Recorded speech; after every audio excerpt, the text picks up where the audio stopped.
Welcome to tonight's Cold Case Podcast. Tonight we're talking about Karlie Guse. Karlie Guse was living with her father, Zachary Guse, stepmother, Melissa Guse, and two younger brothers, Branson and Cole, in a rural California neighborhood. She's described as being sweet and absolutely loved her brothers more than anything. Leading up to Karlie's disappearance, her friends described her as having episodes where she was terrified that someone was tracking her phone. Regardless of her fears, she never said who she believed was tracking her device. October 12th. On Friday night, October 12th, Karlie asked her parents, Melissa and Zachary, if she could go to her high school's football game. They agreed, not knowing what Karlie planned to skip the football game with her boyfriend Donald to go to a party on Dixon Lane instead. While at the party, Melissa called her to see if she needed a ride home from the football game, but Karlie said that Donald was going to take her home. Then Karlie smoked some marijuana. It is possible that the marijuana she smoked wasn't the purest form of the substance because Karlie had a bad reaction. Donald said she hadn't smoked in a while, and he told that to Las Vegas Review-Journal. It could have triggered something. Soon after smoking, Karlie grew incredibly paranoid and was scared of the music and scared of Donald. The pair went outside for some fresh air, where Donald later said that she freaked out when he tried to hug her and started running down the street in the pitch black, telling Donald not to follow her. Before getting picked up, Karlie and Donald were outside trying to get some fresh air because she was scared of the music. Something terrified Karlie to the point where she frantically called Melissa back around 8:45 p.m. and no longer cared about pretending to be at a football game. She asked to be picked up near where the party was happening. Melissa remembered Karlie saying, "Come get me, I'm booking it down Dixon Lane. Hurry, hurry, hurry, I'm scared." By the time Melissa drove over there, she found Karlie walking in the darkness. She says Karlie was pale and her pupils were really dilated.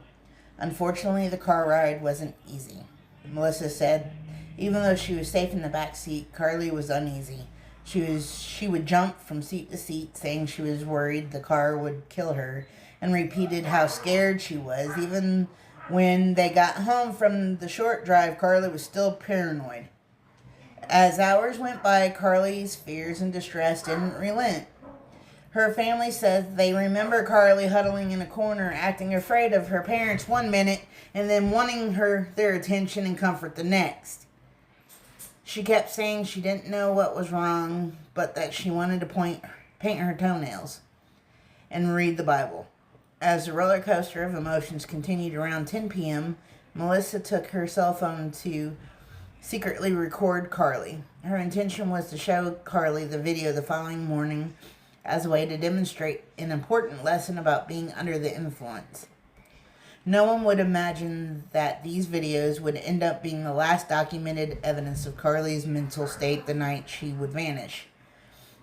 In an audio recording that Melissa made, Karlie would be heard telling Melissa, "I really messed up today. I'm so glad you came, and I love you," but also asking, "Are you going to call 911, and am I going to live until tomorrow?"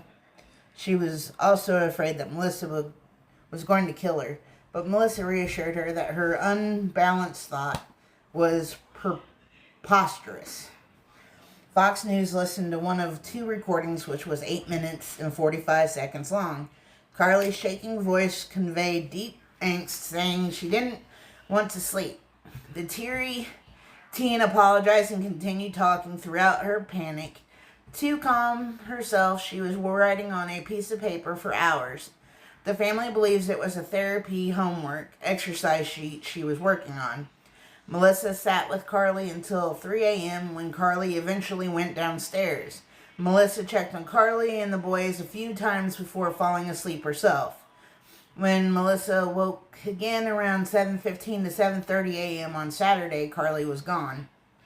Melissa was horrified to see that the front door was ajar and that Karlie's cell phone was left at home on the island in the kitchen. Melissa woke up Zachary and the two go out to drive and find her. While in the car, Zachary calls Karlie's biological mother, Lindsay Farley, to tell her about the situation. After talking with Lindsay, Zachary calls the Momo County Sheriff's Department and reports Karlie as missing. Thankfully, a few witnesses came forward. Kenneth Dutton, who lived down the street and around the corner, said he saw Karlie walking through the neighborhood that Saturday morning. He knew Karlie, so he recognized Karlie easily. He also said she was holding a piece of paper. Richard Eddy, another neighbor, said he saw a thin female with long hair walk by his house. He said she was looking up around at the sky with a piece of paper. It was kind of unusual, he said. According to the sheriff's office, the last witness was a wooder who lived in the area that reported seeing a girl fitting Karlie's description in the vicinity of Highway 6. The 2-lane route on Highway 6 runs toward Bishop, but also leads north into some of Nevada's longest deserts. In other words, there's a lot of ground to still cover in this investigation.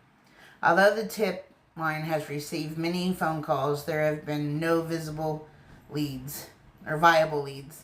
Sheriff Ingrid Braun told the Las Vegas Review-Journal that her office doesn't have a theory about what happened to Karlie and remains open to see anyone who might have seen Karlie is asked to call the Mono County Sheriff's Office at 760-932-7549 and push option 7.